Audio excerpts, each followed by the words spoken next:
Hello everyone, I'm in the racing game mood because I have been playing Mario Kart lately, so I think it's a good time to discuss a new Sonic racing game, and what better game than a continuation of the Sonic Riders series. Listen, my favorite Sonic game is All-Stars Racing Transform.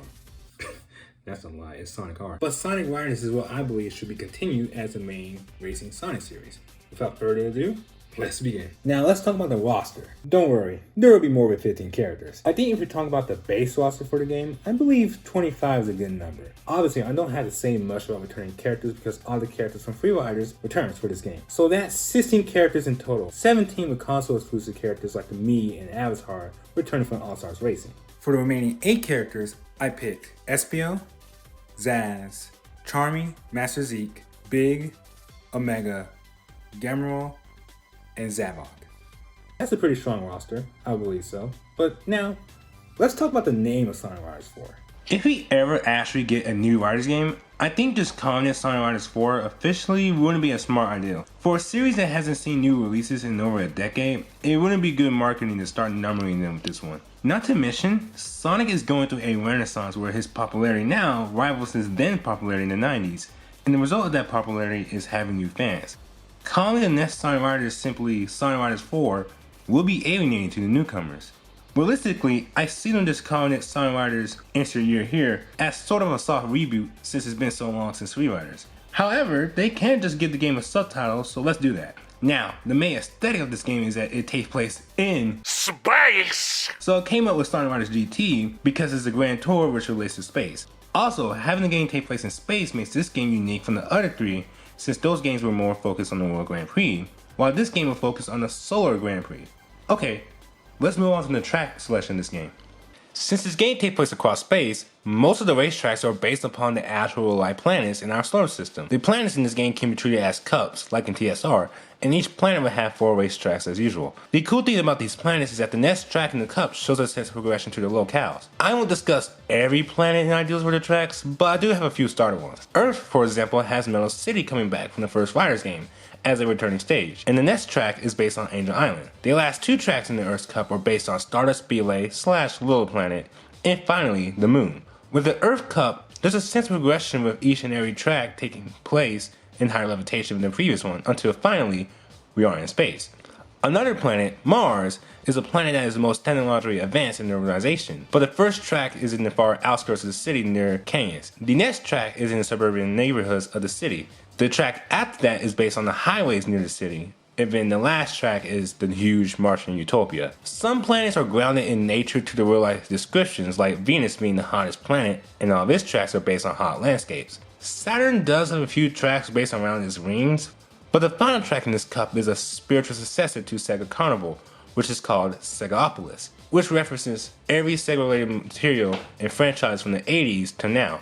Not all planets are based on real-life planets, as Planet Wisp is in the game, but I really don't have much to say about any ideals for other planets. If you guys have ideals for planets such as Jupiter or Pluto, it's still a planet to me. Then let me know in the comment section below. Now, we have gameplay. Before we discuss this game's racing mechanics, we should discuss the previous game's, correction, the first 2 games, mechanics. The thing about Riders 1 is that it's a really good and fun game, but the problem is that it's not easy to jump into. The game doesn't properly teach you how to play it and makes it not accessible.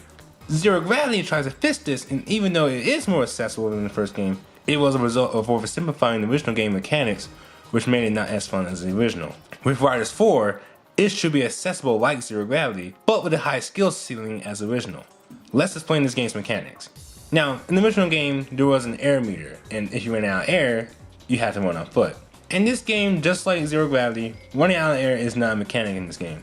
The air meter has been repurposed to be a ring meter. In a race, your gear is reasonably fast at level 1. But collecting rings you can find throughout the racetrack makes your gear go even faster. With enough energy in the ring meter, you can boost like the first game. What's cool about the ring meter is that there are other ways to gain rings to fill the meter up, like getting the highest rank when doing a good amount of consecutive unique tricks after jumping off ramps and landing successfully, or stopping at pit stops, now repurposed as ring stops.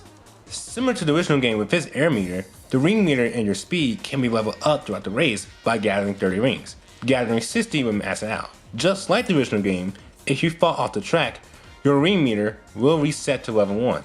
Now here's the newest feature about leveling up your ring meter. Returning from the Racing Trilogy, we have Ultimate and All-Star moves returning for all the characters. At level 2 with enough rings, you can use your Ultimate boost, which is essentially this game's equivalent to Team Sonic Racing's Ultimate.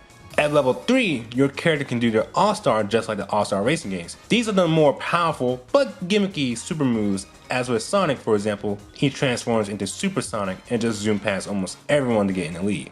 After using All-Star moves however, you can't use them anymore and your ring meter will only now level up to just level 2.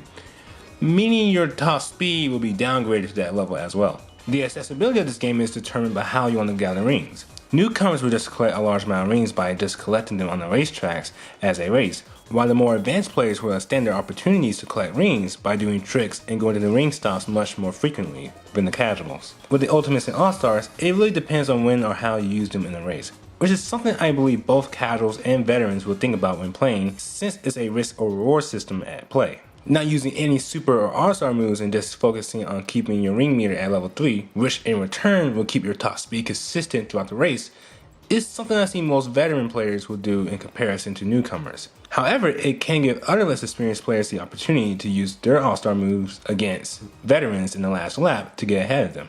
The frequency of the CPU using their all-star moves are dependent on the difficulty levels, so don't expect them to be spamming them on normal or lower difficulties. All-Star and Ultimate moves can be turned off in settings if people prefer just to play without them. That's it for the basic racing mechanics. Let's talk about the actual track layouts. Unlike previous games, Riders GT will take inspiration from All-Stars Racing Transform with its tracks, where each lap will be different from the previous one. A good example will be the moon.